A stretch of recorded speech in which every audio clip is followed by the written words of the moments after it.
Hey, welcome to Inspiration Station, where it's safe to exercise your soul and together we get fit to create.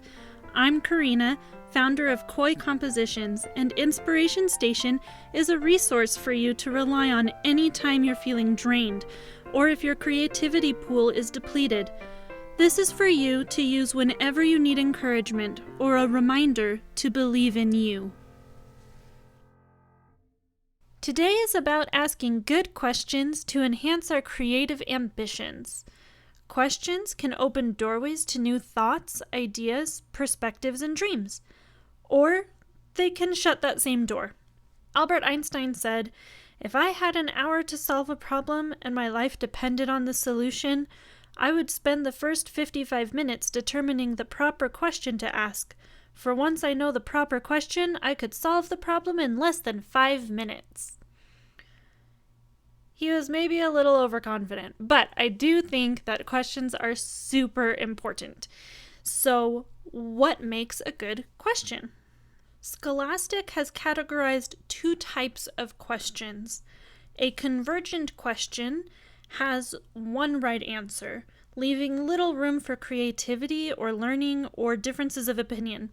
This is a question like, "What color is this? Do you like it? What is your favorite ice cream?" Except maybe you have lots of different types of ice creams. So that might have more than one answer, but it's still something that is not really up for debate. A divergent question is open-ended with many possibilities to discover. It allows you to take risks without the fear of being wrong. Questions like, "What should we try next? What do you wonder about? Or how do you feel when you eat ice cream?" It allows you to explore deeper. It's not just a yes or no or a close-ended, capped-off question. It's something that allows you to think and discuss and to delve deeper. So when we are talking about creativity and the questions that help open these doorways to our creativity, we want to focus on divergent questions, the open-ended, the unknown, things that we can explore. E-learning industry has 7 characteristics of what makes a good question. 1, it is relevant to the situation. 2, it is clear and simple without vagueness. 3, it is concise. It doesn't give details outside of the question. It keeps it nice and contained so that you know what to focus on, what is important. Again, tying it back into number 1, that it's relevant. 4, it's purposeful. It has purpose. There's a reason that you are asking this question. 5, it is a guiding question, not leading. So the difference between guiding and leading is that a leading question has bias inherently within it. This is when the teachers play the "what am I thinking" game, and they're trying to ask you these leading questions to get you to exactly the right answer, instead of a guiding question that's removing bias and trying to guide to a general idea or concept that can then enhance the knowledge and edify everyone that is present. A leading question has an eventual correct answer. A guiding question does not. That's the main difference. 6, it stimulates thinking. It's not patronizing. If you are patronizing, you cannot stimulate thinking. You need them to be able to feel, or if you're with yourself, you need yourself to be able to feel like you have autonomy and that your individual characteristics are competent and capable of being able to explore and come up with new solutions. And 7, the question needs to be single dimensional, meaning one question at a time.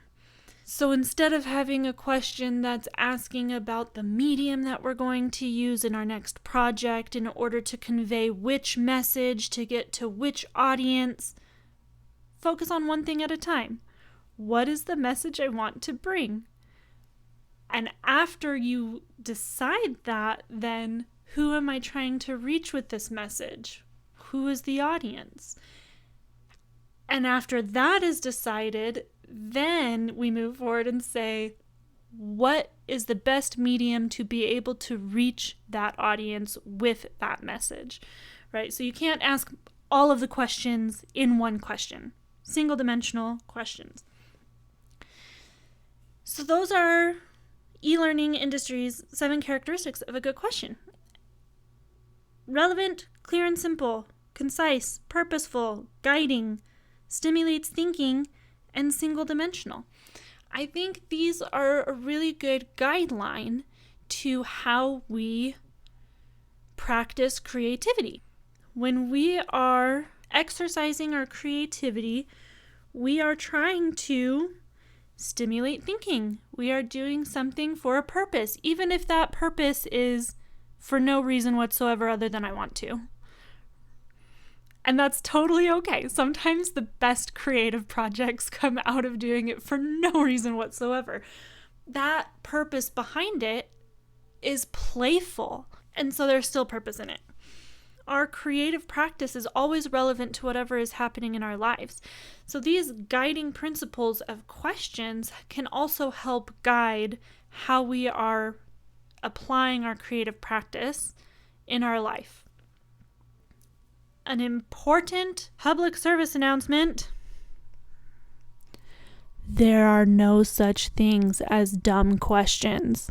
There are no such things as dumb questions. None whatsoever. Because a question is asked when an answer is wanted. And if an answer is wanted, that means somebody has a desire to learn and to explore and to try and to think and to understand. And those things are never dumb. Ever. Never, ever. Ever. Never. So please just ask questions. Asking questions creates connections. Without questions, new avenues cannot be found. Without questions, we cannot expand our horizons. This is how our creativity grows. Just like our skill develops as we make mistakes, recognize those mistakes, and build off of those mistakes, our creativity grows as we ask questions and seek out the unknown. This is why fear does not like creativity, because fear does not like the unknown. And creativity needs the unknown in order to grow and to thrive. And there's a balance. There's a balance between a comfort zone and your exploration zone. Finding that balance for you is important. But as you do it, ask questions. If you're feeling uncomfortable, why am I feeling uncomfortable? I believe that questions are doorways to a bigger and better world. I believe that as we allow ourselves to ask questions, not only do we learn more about the world around us, but we learn more about ourselves and what's important to us and why it's important to us. And that is what allows us to then be able to create meaningful things that we can share with others.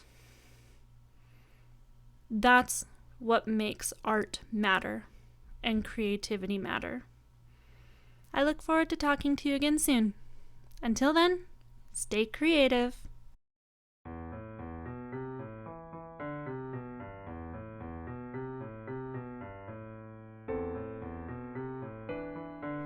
Thank you so much to my patrons for their support, which enables me the freedom to make the content I want. And a special thanks to you for listening. Please like and subscribe so you don't miss any releases, and if you want to support me and my channel, you can become a patron at patreon.com/koicompositions.